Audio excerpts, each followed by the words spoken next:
October 25వ తారీఖు పవిత్రమైన కార్తీక మాసంలో శ్రీమతి లతాదత్త గారి ఆధ్వర్యంలో గానగాపురం యాత్ర. వివరాల కొరకు సంప్రదించండి.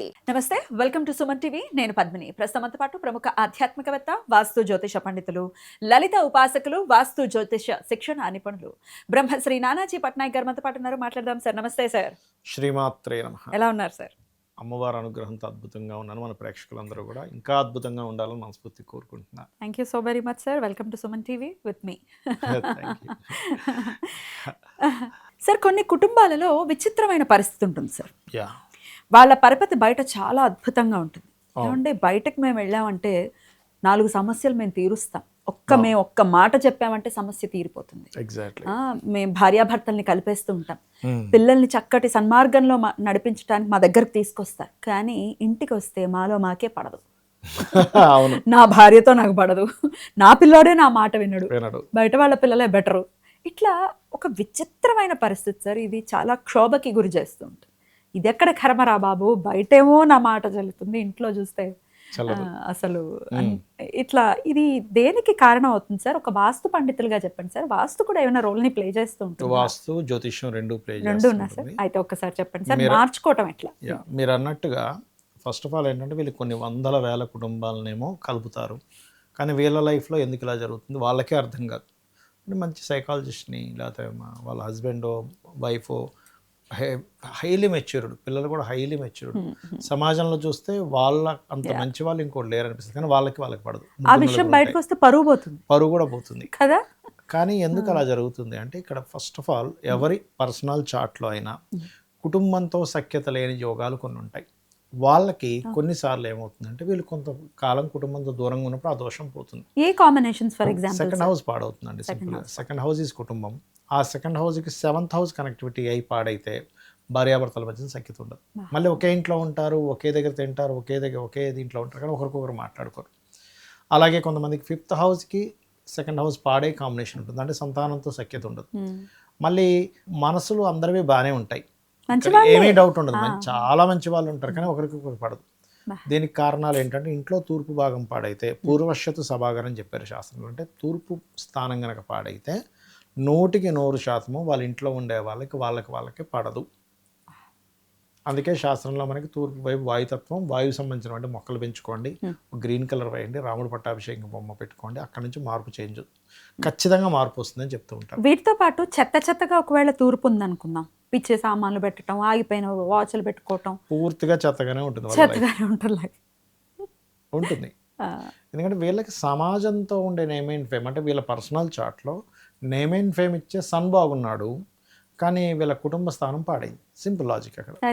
ఇలా వీళ్ళు ఎప్పుడైతే ఇది పాటిస్తారో బాగుంటుందో ఒకటి. రెండవది ఏంటంటే వీళ్ళు వీలైనంత మటుకు విష్ణు సహస్రనామాలు వింటూ ఉండాలి. అప్పుడు కమ్యూనికేషన్స్ అనేవి చాలా బలపడతాయి. ఇంట్లో వాళ్ళతో బలపడాలని సంకల్పం చేసుకోవాలి. ఇంకోటి, వీళ్ళు లలితా సహస్రనామాల్లో ఒక నామం ఉంటుంది, ఓం కర్పూర వీటి కామోద సమాకర్ష దిగంతరాయ నమః. ఇది కేవలం ఫ్యామిలీ అనే కాదు, కొంతమంది చూడండి, నేనేం మాట్లాడినా తప్పైపోతుందండి, నేనేం మాట్లాడినా గొడవ అయిపోతుందండి అంటూ ఉంటారు. అది స్త్రీలు చెప్పుకుంటారు, పురుషులు చెప్పుకుంటారు. అసలు ఏమి మాట్లాడాలన్నా సరే భయంగా ఉంటూ ఉంటుంది. ప్రతిదానికి ఇలా అంటావేంటి అనే వాళ్ళు కూడా ఉంటారు. ఇక్కడ కారణాలు ఏంటంటే వాళ్ళకి కుటుంబంతో కమ్యూనికేషన్స్ ద్వారానే మిస్కమ్యూనికేషన్స్ అయ్యి గొడవలు ఉండే కాంబినేషన్ ఒకటి ఫామ్ అవుతుంది. అంటే 2-3 అండ్ కేతు కానీ రావడం, 2-3 కాంబినేషన్స్ పాడవడం, 2-3 బుధుడు పాడవడం జరుగుతుంది. అలాంటప్పుడు ఓం కర్పూర వీటి కామోద సమాకర్ష దిగంతరాయ నమః ఛాలెంజింగ్గా చెప్తున్నా, మీరు చేసిన తర్వాత మీరే రిజల్ట్ చూస్తారు. ఆకర్షణ అంటే చక్కటి ఆకర్షణ అనేది ఉంటుంది, అటు ఇంట్లోనూ బయట కూడా. ఎందుకంటే ఆకర్షణ అని అంటున్నారు. ఎందుకంటే దీని యొక్క అర్థం అమ్మవారి యొక్క తాంబూల చరవణం చేసుకున్నట్టు అమ్మవారి తన యొక్క నోటి నుంచి ఒక సువాసన వెదజల్లి సమస్త లోకాల్లో ఆ యొక్క సువాసన అబ్బబ్బబ్బా అని అన్ని లోకాల్లో ఉండేటువంటి దేవతలు, మునులు అందరూ కూడా అద్భుతమైనటువంటిది అని అనుకున్నారట. అంటే ఏమిటి, మీరు మాట్లాడినా కూడా ఇంట్లో వాళ్ళు దాన్ని అద్భుతంగా ఏమో ఎంత బాగా చెప్పావంటారు, కానీ చెప్పేవలే పక్కబోనన్నారు. రైట్. అందంగా మన మాట కూడా మారుతుంది కూడా. ఖచ్చితంగా అందంగా మన మాట మారుతుంది. ఎగ్జాక్ట్లీ. అవతల వాళ్ళకి ఏం చెప్తే వాళ్ళు ఓకే చేస్తారు, వీళ్ళు అలా చెప్తారు, ఆ ప్రజ్ఞ వస్తుంది. అయితే ఇక్కడ నేను చాలామంది కేసెస్లో నాకు చాలామంది వస్తుంటారు కదా, ఇలాంటి ఉన్నప్పుడు నేను ఒకటే చెప్తాను, అమ్మ మీరు ఒక మామిడి చెట్టు, మీ వారు ఒక సీతాఫలం చెట్టు, మీ అమ్మాయో అబ్బాయో ఒక ద్రాక్షపళ్ళ చెట్టు. మీ చెట్టుకు వచ్చే మామిడి కళ్ళే వాళ్ళకి రావాలని ఎక్స్పెక్ట్ చేయకండి. ఎందుకంటే మీ చెట్టు మీదే, మీకు మామిడి పళ్ళు వస్తాయి మీ చెట్టుకి, అతను వృక్షం సీతాఫలమే వస్తుంది. మీరు అక్కడ మామిడి చెట్టు ఎక్స్పెక్ట్ చేయకండి, అతను మీ దగ్గర సీతాఫలం ఎక్స్పెక్ట్ చేయకూడదు. ఈ పాప దగ్గర ద్రాక్ష పళ్ళు ఉంటే ద్రాక్ష పళ్ళు ఎక్స్పెక్ట్ చేయాలి.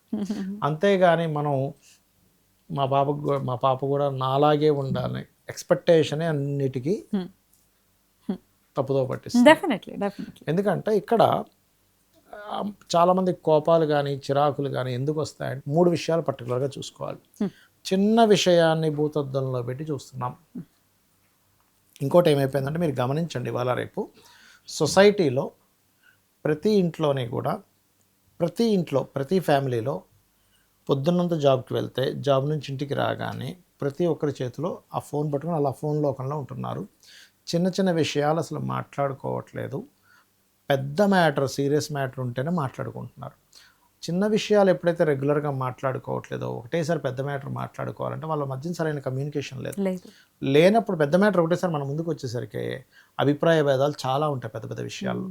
మీకు ఎప్పుడైతే చిన్న చిన్న విషయాల్లో కలిపేటువంటి అభిప్రాయాలు లేనప్పుడు మీరు అసలు ఎక్కడా కనెక్ట్ అవ్వలేదు కాబట్టి ఒకటేసారి పెద్ద మ్యాటర్ ఒకటి ముందుకు వచ్చేసరికి అర్థం కాదు, అక్కడ విషయం పాడైపోతుంది. అలాగే మరొక విషయం ఏంటంటే వీటితో పాటు ఇక్కడ మనం ఒక 2 విషయాలని మనం ఆకలింపు చేసుకోవాలి. ప్రతి ఒక్కరు మనం ముందు మనుషులం అని గుర్తుపెట్టుకోవాలి. ఎందుకంటే మనకెందుకు కోపం వస్తుంది, మనం అనుకున్నది అవ్వకపోయినా, మనం చెప్పింది అవతల వాళ్ళు చేయకపోయినా, మనం అనుకున్నది అవ్వాలంటే మనం అనుకున్న ప్రతి ఒక్కటి అయితే మనం భగవంతుడం అయిపోతాం. మనం ఫస్ట్ మనుషులం అవ్వం, దేవతలం అవుతాం. ఎందుకంటే దేవతకే ఆ శక్తి ఉంది, మనం అనుకున్నట్టుగా జరిగే శక్తి. అవతల వాళ్ళు కూడా మనం చెప్పింది చేయాలంటే అది కూడా దేవతకే ఉంటుంది. అష్టసిద్ధుల్లో అనిమా గరిమా లగిమా మహిమలాగా అలాగా మనకు ఆ శక్తి లేదు. వాళ్ళ క్యాపబుల్ బట్టి, వాళ్ళకి అర్థమైన దాన్ని బట్టి, వాళ్ళకి నచ్చిన దాన్ని బట్టి చేస్తారు. ఇది మనం అర్థం చేసుకుంటే క్లియర్, ప్రాబ్లం క్లియర్. ఇంకా అక్కడ మ్యాటర్ ఓవర్ అంతే. కాకపోతే నేను ఇందాక చెప్పినట్టుగా ఆ తూర్పు వైపు భాగాన్ని విష్ణు సహస్రనామాలు వింటూ ఆ నామం గనక చేసుకున్నారా 100% బాగుంటుంది. ఇంట్లో సఖ్యత అనేది వస్తుంది, ఖచ్చితంగా వస్తుంది. ఇంకా అందులో డౌట్ ఏం లేదు. బట్ ఇది కూడా అర్థం చేసుకోవాలి. ఓకే, నా కర్మ బట్టి నేను ఇలా పుట్టాను, వాళ్ళ కర్మ బట్టి వాళ్ళు అలా పుట్టారు.